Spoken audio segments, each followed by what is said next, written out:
Memorias de la Comunicación. Un podcast de entrevistas a investigadores e investigadoras del campo de la comunicación en América Latina. Sus voces, los textos y contextos, sus trayectorias, las tradiciones que relampaguean en nuestro presente.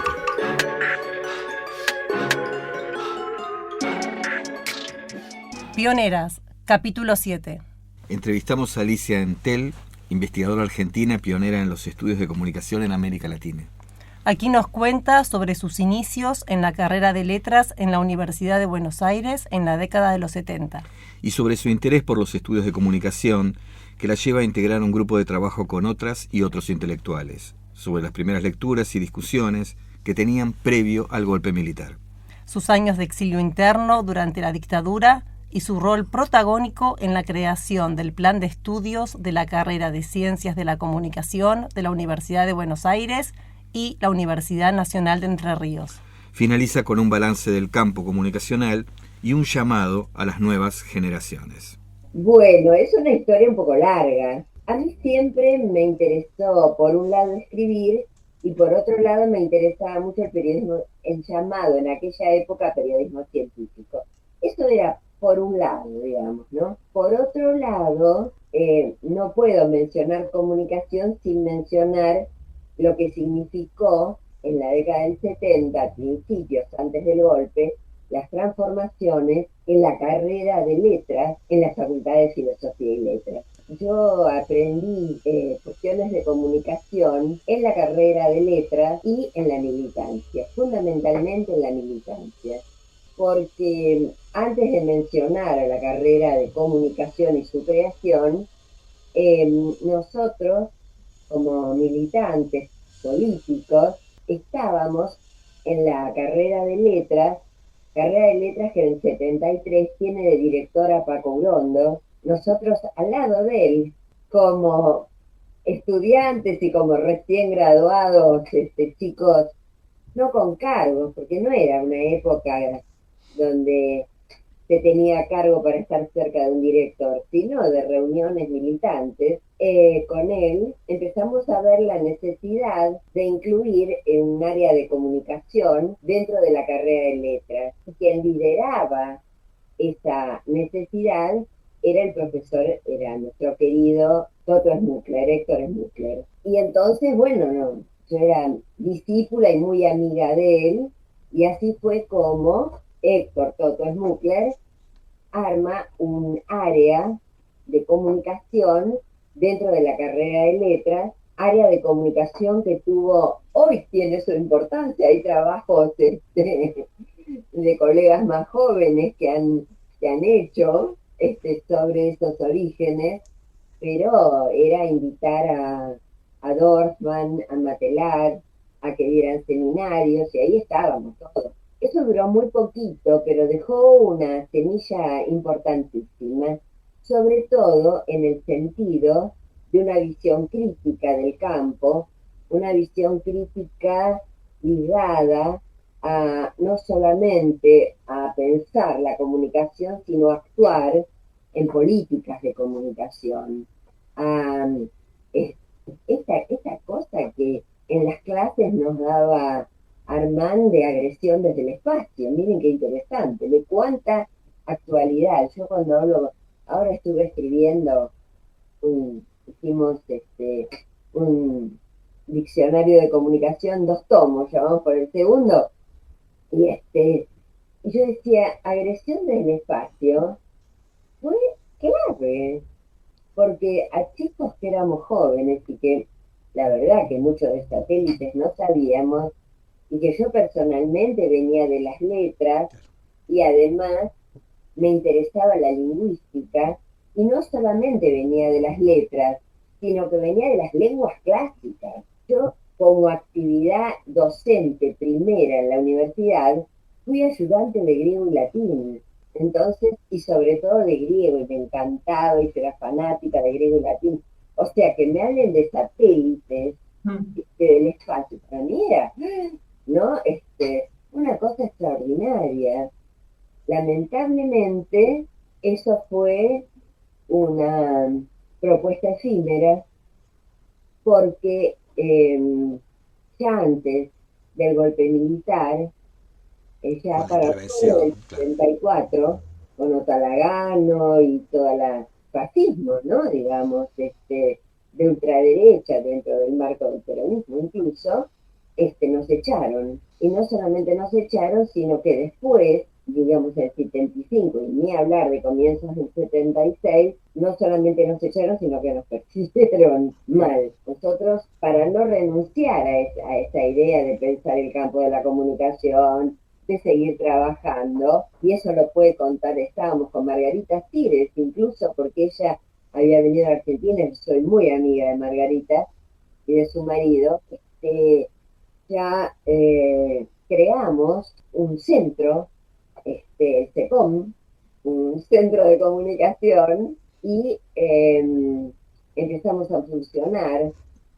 Algunos días funcionábamos en una sede de Claxo y otros días en un lugar, en una oficina que tenía un compañero que se llamaba Guillermo Sabló, hasta que lo mataron, ¿no? Lo mataron en La Plata. Y ahí tuvimos que sacar todo rapidísimo y ver qué hacíamos. También mataron, hoy ya se sabe cómo fue, al hijo que yo lo conocí mucho, Pablo Smuckler, al hijo de Héctor Toto Smuckler. O sea, ese comienzo, por lo menos, de mi acercamiento al mundo de la comunicación, no pasaba solamente por notas que pudiera hacer en algunos medios como periodista joven, comentarios de libros que hacía cuando yo era muy chiquita, Y ahí, como Panorama. en ese momento de descubrimiento, nombraste, bueno, que los seminarios participaba Dorman, la presencia de Matelar, bueno, del propio Toto Schmuckler, eh, o Margarita Sires. ¿Qué lecturas recordás Y bueno, como sí, fundacionales, así? la clásica de los clásicos para mí, que yo después lo discutí mucho, porque leíamos la industria cultural, pero solamente el capítulo, la industria cultural, de la dialéctica del iluminismo. Yo después, en plenos tiempos oscuros de dictadura, leí toda la dialéctica del iluminismo y me di cuenta que pedacitos eran muy altuserianos, muchachos. Ajá, Hoy, ajá. mirado desde hoy, ¿no? Yo era más gramsciana, y Pero, no, después pero tengo una pregunta ahí. No, no explícitamente altuserianos. ¿O sí? no querían. No, claro. En comunicación y cultura, en la introducción me parece que era del número 1, dice que son gramscianos. Yo la Exactamente, verdad que no, exactamente. no les descubrí los gramscianos, pero ellos sí decían que eran eso, Ujú. ¿no? Y a ver, tenía su sentido, un Estado autoritario que se reproducía en aparatos ideológicos del Estado que andaban por todos lados, en la educación, en el barrio, en la vida cotidiana, en todo. Que tenía su sentido, ¿no? Y bueno, y Y además, decías Adorno que esa fue una él lectura. era el adorno, era el adorno Era el. pasado por Edgar Morin, el Edgar Morin que publica Industria Cultural. Y también leíamos Marx. Y por otro lado, desde mi propia intención dentro del peronismo y el peronismo revolucionario, no leíamos solamente Jaureche, con Jaureche nos reíamos, tenía las onceras y qué sé yo, sino mucho vinculado a soberanía, vinculado a geopolítica, lo que llamábamos la patria grande, que ya desde entonces eso nos preocupaba mucho. ¿Saben una cosa? Yo aparte hacía trabajo militante barrial y tenía una serie de bibliografía, yo la revista El Descamisado, la revista Crisis, ¿no? Una bolsita con eso que El llevaba kit. a eso, cuando tuve situaciones muy difíciles, ¿no? De persecución. Mi padre, gran tipo, vino un día y se llevó, me dice, no, esto no lo quemes, qué sé yo, no, se llevó lo que yo decía el kit del pequeño montonero, con materiales, los manuscritos, o sea, nosotros hacíamos esa mezcla. ¿Qué tenías aquí? ¿Te acordás? Y tenía, lo que te digo, tenía algunos números de la revista Crisis, El Descamisado, El Trabajo Enajenado de los manuscritos, alguna partecita de la introducción a la economía política. ¿Cómo se llamaba el que hablaba de los ferrocarriles? Ay, no me acuerdo. El No, Scalabrini, Scalabrini.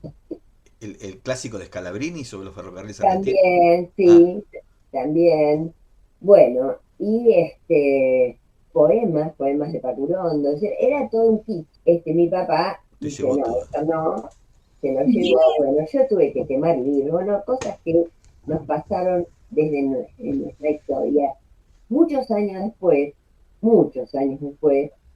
mi papá falleció y hubo que vaciar la casa donde él vivía, un departamento donde él vivía. Mi papá se había casado de nuevo y la esposa de mi papá me dice, mira, yo encontré esto Me quedé en la en el historia. fondo del placar, yo no sé por qué estaba ahí, y era la bolsa que yo le había dado de libros, Mira vos. ¿no?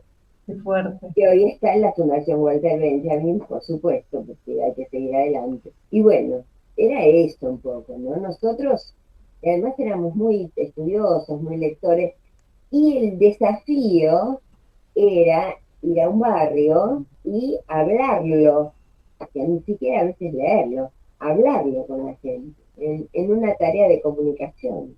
Ujú. Vos decías, bueno, nombraste ahí las lecturas, esa historia es hermosísima. Y al mismo tiempo decías que después vos fuiste leyendo con más atención Adorno, bueno, Frankfurt. Sí, Entonces la pregunta va por ese periodo que llega después hasta los 80 que entiendo que, bueno, que han pasado muchas cosas, pero en esto en particular, que profundizaste lecturas sí. y avanzaste con lecturas nuevas.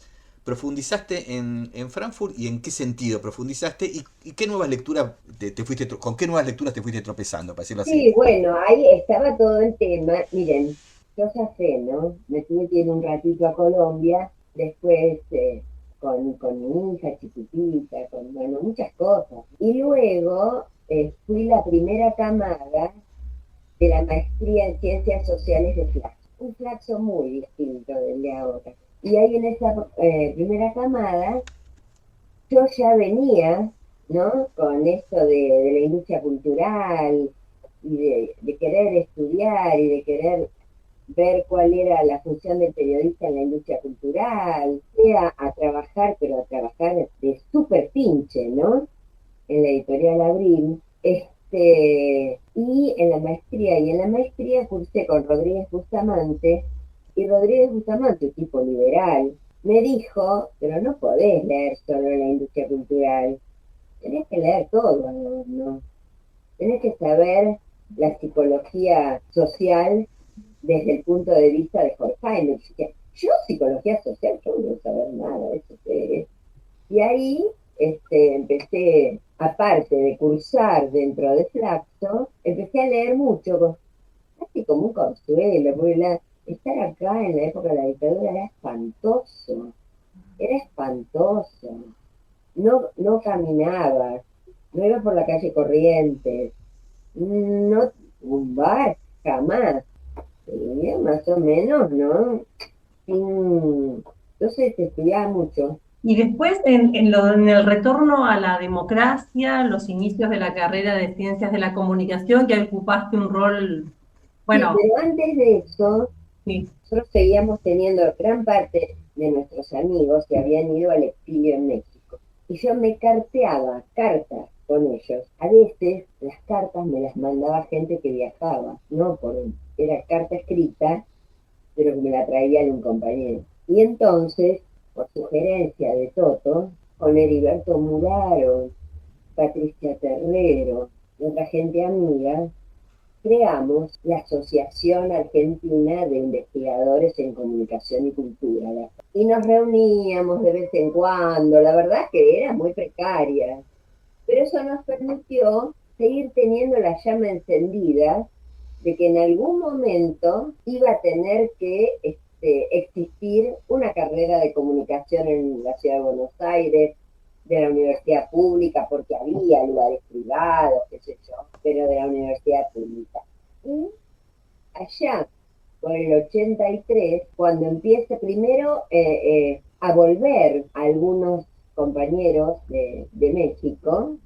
La primera que viene casi de paseo es la que era entonces, en aquella época, la esposa de Smukler, Ana María Netol, que éramos amigas también, y que nunca me voy a olvidar, una vez vino y yo dije, vení a casa, por favor.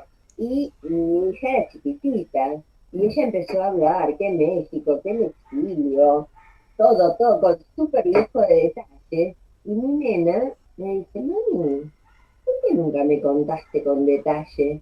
Y yo digo, porque vivimos acá.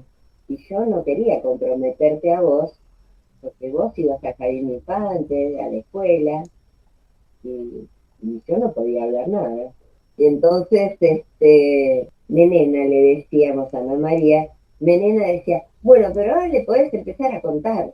Después, cuando gana Alfonsín, el rector de la Universidad de Buenos Aires, Francisco de Lich, cordobés, radical, pero muy amigo de la juventud de Héctor Smucker, que también era cordobés.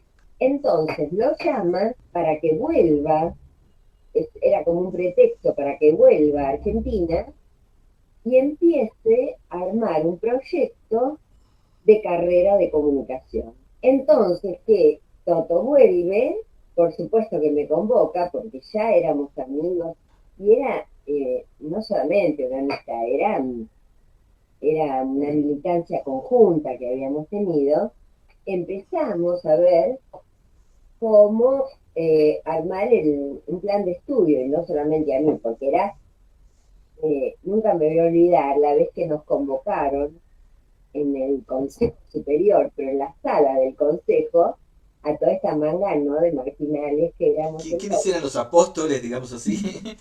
Claro, yo era una cosa rara, ¿viste? Yo le decía a Toto, yo tengo que ir, ¿te parece? Sí, claro, me decía. Y entonces estábamos Margarita Graciano, que había vuelto de Venezuela, que había sufrido mucho. Margarita había estado presa. Margarita fue una víctima.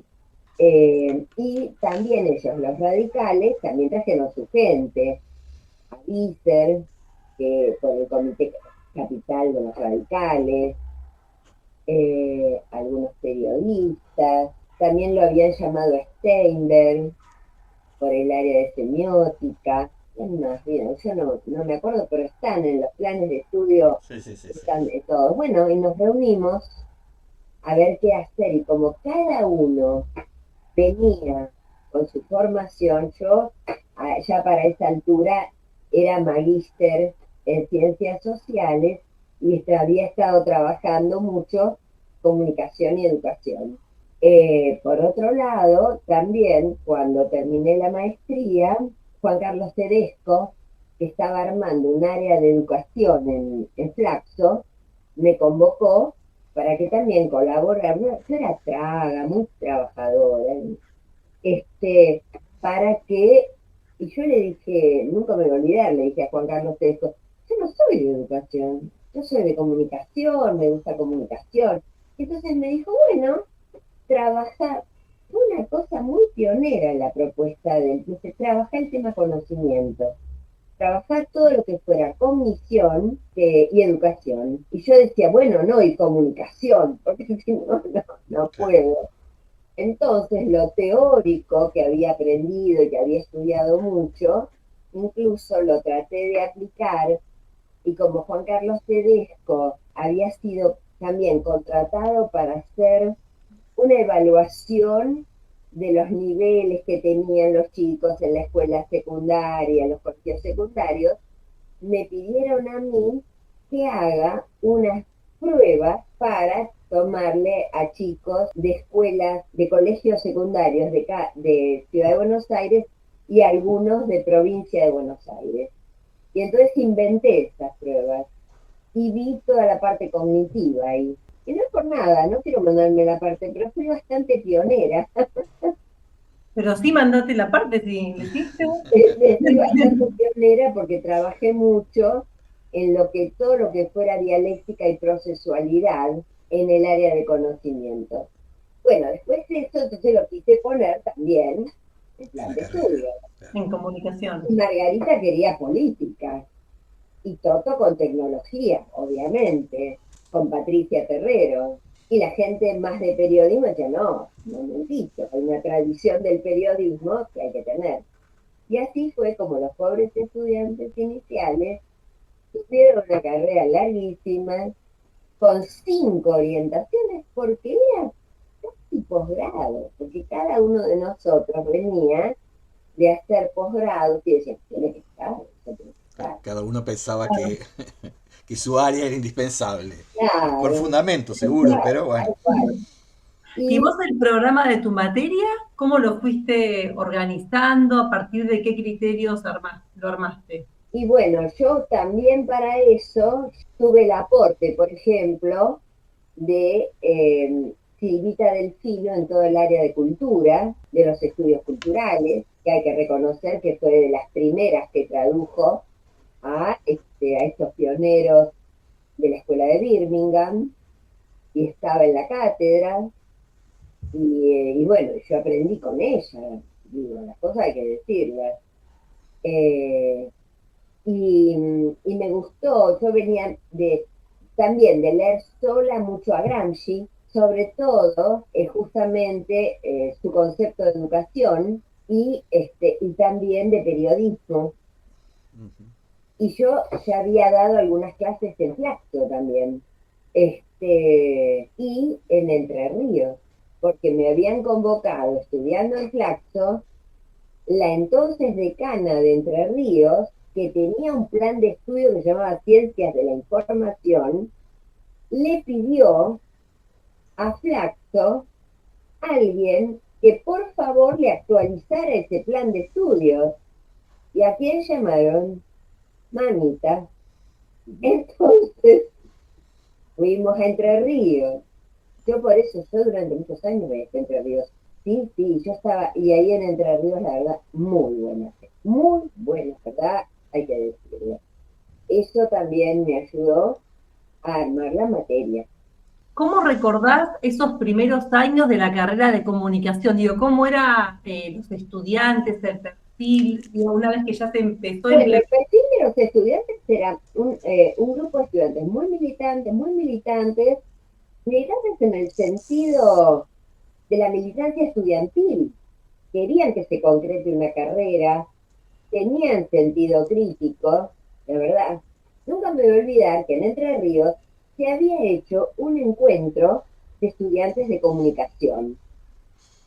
Y aparece un muchacho, yo haciéndole mi charla sobre la teoría crítica y bla, bla, bla, y uno me levanta la mano, digo, sí, lamentablemente todavía no tenemos concretado el plan de estudio en la Universidad de Buenos Aires.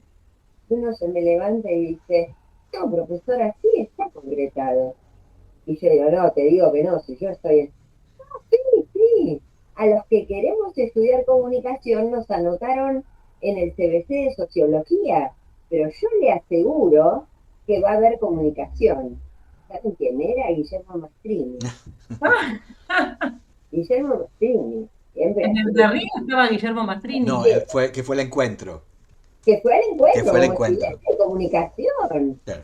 Y se había notado en sociología, porque comunicación no existía todavía. Así me lo dijo, no sé. Primero o después aprobar el plan de estudio. Yo la vez pasada tenía una copia, siempre guardo copia de muchas cosas. También tengo una copia de cómo tenía que ser el edificio de las facultades sociales, si algún día lo quieren. Que me hice una copia así grande, a color. Y por las dudas, siempre, ¿no?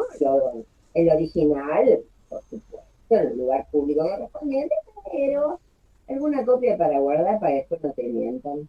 Entonces, tenía que la última vez, al cumplir los 40 años, se lo entregué a la carrera, se lo mandé y lo tengo, miren, me lo escanearon, así que Sí. si lo quieren se los puedo pasar, creo que lo tengo.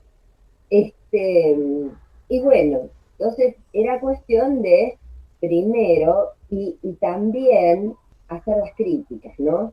Por ejemplo, poner la Mass Communication Research poner Escuela de Frankfurt, pero no hacerle caso a Humberto Eco con su libro Apocalípticos e integrados en la cultura de masas.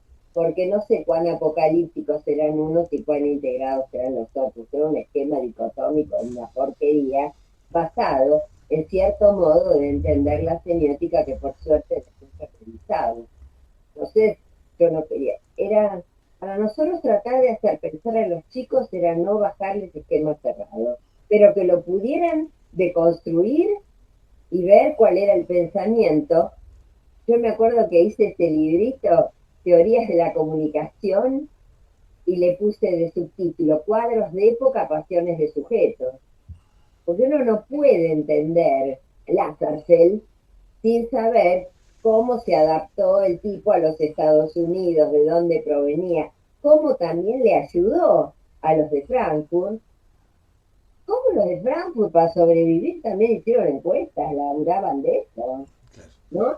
Entonces, ¿no? Ese clima de época, no para perdonar, sino para que se comprenda, ¿no? Y bueno, y después me metí mucho y la verdad que yo no sé si será por historia personal, porque en definitiva, más allá de eh, militancia, etcétera, etcétera, yo me formé en un hogar judío de izquierda y bueno, y todo eso, para mí, mi apellido Entel es alemán, entonces, Te llevó la sangre hasta ahí, digamos. qué sé yo, algo debe haber incidido, ¿no? No lo sé bien, pero Ahí yo te agregaré una, casi una última por el tiempo, y porque hay algo que es muy interesante en esto que estás diciendo, de bueno, cómo intentaban romper cierta cosa maniquea o dicotómica respecto a cómo enseñar las teorías, sobre todo cuando se las presenta como River y Boca y qué sé yo. Pero al mismo tiempo lo que vemos, o no, pero no, y al mismo tiempo lo que vemos, sobre todo hacia los 80 pero también en los 90 aunque nos vayamos un poco de la entrevista, que es la recuperación que ustedes hacen en teorías de la comunicación de la escuela de Frankfurt. En un momento en que no era, una cosa son los 70 donde todos leían claro, no, en la mal, venta no. pero reducido, pero lo leían por lo menos, y en los 90 y hay algo que anotamos con Yamila nosotros en el prólogo del libro que ustedes hacen con el Narduzzi, etcétera, que es esta cosa del olvido de Frankfurt, ¿no? Y eso nos interesó también, ¿no? Como ustedes trabajaban de algún modo a contracorriente, haciendo una lectura de Frankfurt cuando casi todos estaban abandonando Frankfurt. Claro. Y en el 2000 escribí otro, un articulito que se llama El olvido de Gramsci. Ah, no, eso no lo tenemos. Mirá, claro, claro. No, claro, lo que pasa es que también hay que ver cuál era la versión en los 90. Yo también tuve algunas discusiones con colegas, porque, a ver, con el tema de los exilios y los desexilios, había una afinidad con los de Frankfurt que se tuvieron que exiliar en relación con el nazismo, etcétera, etcétera. Pero me parece que lo ablandaron, o sea, no sé cómo decirlo. Eh, no, Horkheimer, Marcuse, pongamos a Marcuse. Marcuse no fue blando. Marcuse, por más que en Estados Unidos se dice que colaboró con servicios de inteligencia, todo lo que quieras, Marcuse nunca dejó de ser marxista. Marcuse hablaba de una nueva erótica social que hoy tiene enorme vigencia. Cualquiera que puede pensar hoy un nuevo humanismo, no lavado, no Ravi Shankar, ¿no? Un nuevo humanismo que reconstruya lo humano y no el transhumanismo nada más, alude al hombre unidimensional de Marcuse, a textos que él escribió en la década del 30 y que tienen enorme vigencia en la actualidad, ¿no? Y me parece que también había una visión idealizada de Walter Benjamin. Que Walter Benjamin, la verdad, era un intuitivo, un extraordinario intuitivo, gracias a lo cual él avanzó con respecto a su época, pero avanzó en términos poéticos. A veces lo que dice metafóricamente tiene más valor y por eso Adorno le dice, anda a estudiar, no estudiaste lo suficiente, te lo dice fino, pero en realidad le dice eso, ¿no? ¿Y qué tomó mucha gente? Al Benjamin, ¿no? Que como se mató y como tuvo un fin tan trágico, este, eh, da lugar a la producción de una idealización, ¿no? Y como fue traducido y entonces el grupo de Victoria Ocampo se lo agarró, etcétera, etcétera, pero no es así todo. Y entonces me parece que hay ciertos nudos frankfurtianos que no hemos terminado de, de comunicar, me parece a mí como corresponde. Yo en un librito que escribí que se llama Diagnóstico de lo sensible, lo sensible no como sensibilidad superestructural, sino como no es posible desarrollar una buena sensibilidad si no están dadas las condiciones materiales de existencia. Y eso no digo yo, lo dicen ellos, ¿no? Es una visión, ¿no? Este, pero en los 90, justamente con el neoliberalismo, que yo, traer a Frankfurt era todo un desafío.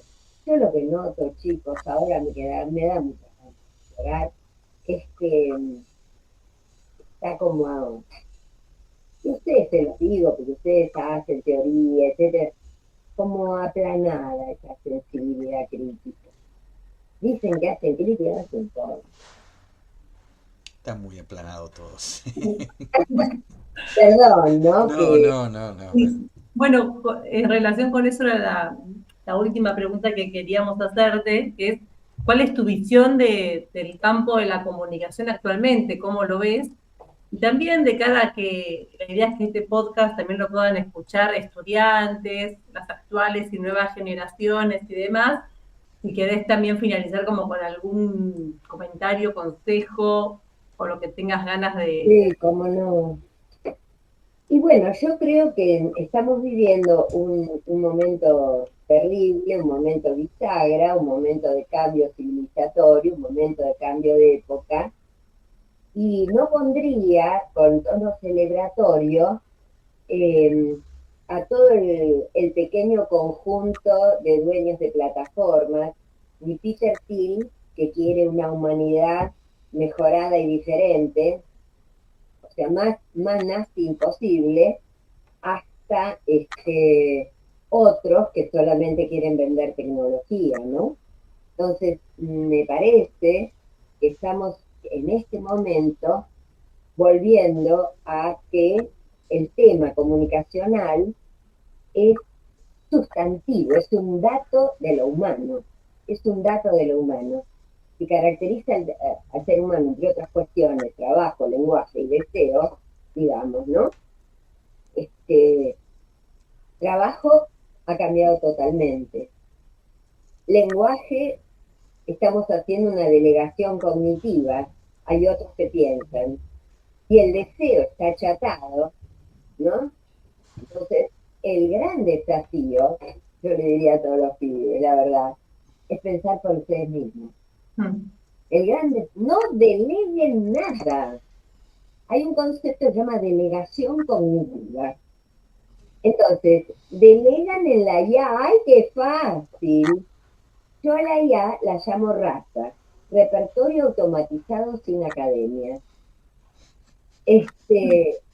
Claro, hay una guerra ahora, no sabes si es de verdad, de mentira, lo que te aparece, busquen la verdad, ¿no? Eso es fundamental porque nos va a salvar eso.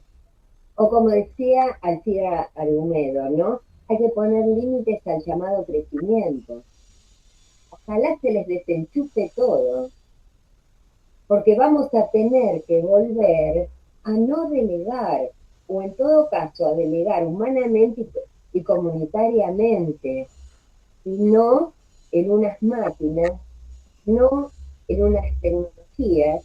Algunos dicen, bueno, sí, pero hay tecnologías que son buenísimas. Tenés un accidente y te ponen una mano y entonces sí, está ahí, pero no un chip acá, que es otra cosa totalmente diferente. La actitud celebratoria que tiene incluso mucho progresismo, que a mí lean la revista Telo 108, por favor, ¿no? Mucho progresismo que dice, ay, sí, y entonces te vas a poder cambiar el chip, poner uno acá, hacerlo allá. Eso me da asco. No se dejen. Se necesita una humanidad sana para poder recrear, porque de esto se va a salir. Pero que no salgan solamente esa élite que quiere viajar a Marte, vivir 200 años y matar a todo el resto del planeta. No, no, no, no. Esos, no te digo lo que hay que hacer, ¿no? Pero por lo menos presos. Y la humanidad marginal hay que ayudar a que se incluya y vaya pudiendo salir adelante. Ahora, lo que nosotros vivimos, lo que está viviendo Cuba, asfixiar, matar, hambrear y dominar sobre tierra arrasada, en Gaza. No, no, no, no. Poner proteínas, nada de mucha tecnología, la mínima necesaria y no delegar cognitivamente, ni emotivamente, sino apropiar. Aquí termina la entrevista a Alicia Entel. Sumamos la voz de otra pionera para seguir contando la historia de los estudios de comunicación en nuestra región. Memorias de la Comunicación es un podcast destinado a estudiantes, profesores, periodistas y a quienes sientan curiosidad por conocer qué hicieron y qué hacen los estudios de comunicación en Argentina y América Latina. Este capítulo forma parte de la serie Pioneras. Fue ideado y producido por Yamila Herán y Santiago Gándara. La postproducción estuvo a cargo de Emilio Carbone.